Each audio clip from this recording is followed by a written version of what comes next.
Yes, I call Colonel Nathan R. Jessup to the stand.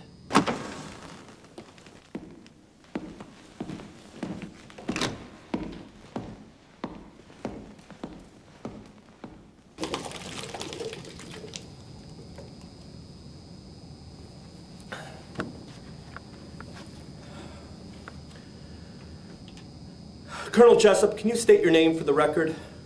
Colonel Nathan R. Jessup, Commanding Officer, Marine Ground Forces, Guantanamo Bay, Cuba. Now, you, Pete Weiler, and Jonah Zuckerman did not attend the last 3 annuals because you said there was no plane off the base until noon. But Colonel, isn't it true that there's a plane off the base at 0600 hours?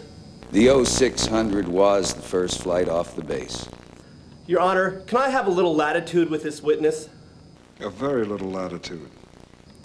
So, Colonel, you do not like to attend the annual because isn't it true you say the food is poor and overcooked? Yes. And don't you think that the annual is immature? Yes. And frankly, doesn't it go on for about 2 hours too long? Yes. So let me ask you, Colonel Jessup, do you think that the annual is funny at all? No, it's not. It's tragic. So, Colonel, and I remind you, you're under oath now, did you find anything at all funny about the video from last year?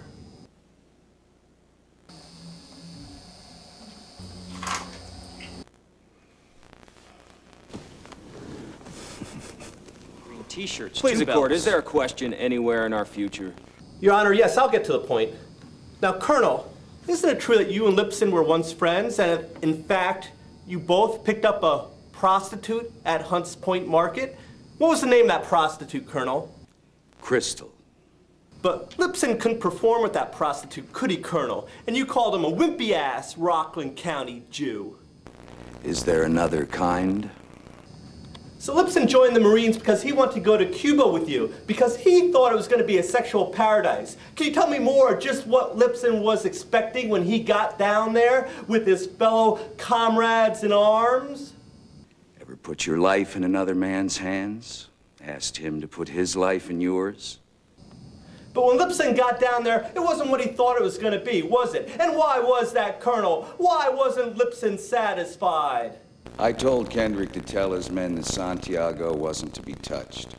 And I remind you, Colonel, we're talking about Lipson now, not Santiago. And what did Lipson do when you gave that order that he was not to be touched? Sometimes men take matters into their own hands. You snotty little bastard. Oh, sorry.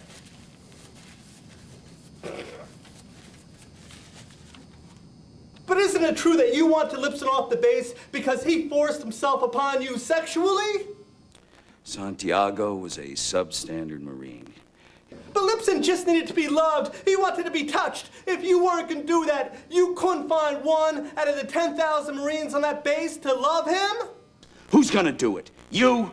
You, Lieutenant Weinberg? Colonel, can you tell me the enzyme that's missing in acute intermittent porphyria and heme synthesis? You don't have to answer that question. I'll answer the question. You want answers?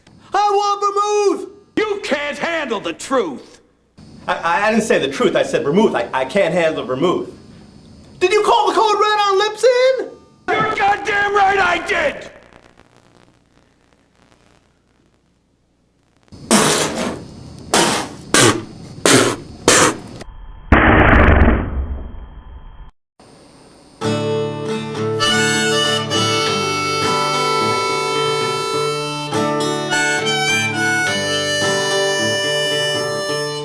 They say he's past his prime. They say he's over the hill. They say he's so weak and feeble that he can't beat up Phil. So Stephanie signed him up. It cost a pretty cent, but she knew that in the long term it would cost less than one of Dave Shank's stents. They say the Marines are the proud and the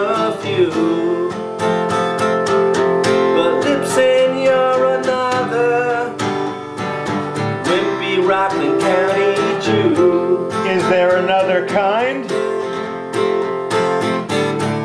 Those instructors were in the shit. They were Marines in Iraq. Paul, you've been in the shit too.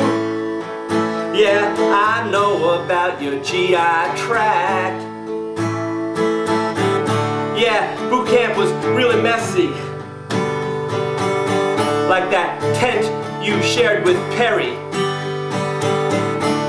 That time we all went biking and you got dysentery. They say the Marines are looking for a few good men, but so are Stephanie, Sasha, and Vivian.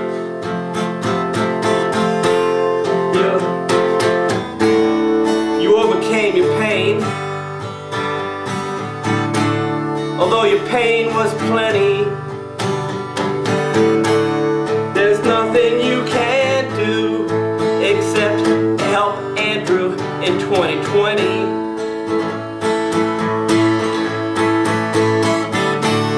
Yeah, boot camp was rough, but I knew they wouldn't fail you. When you went over that wall, you left behind your fear and your genitalia.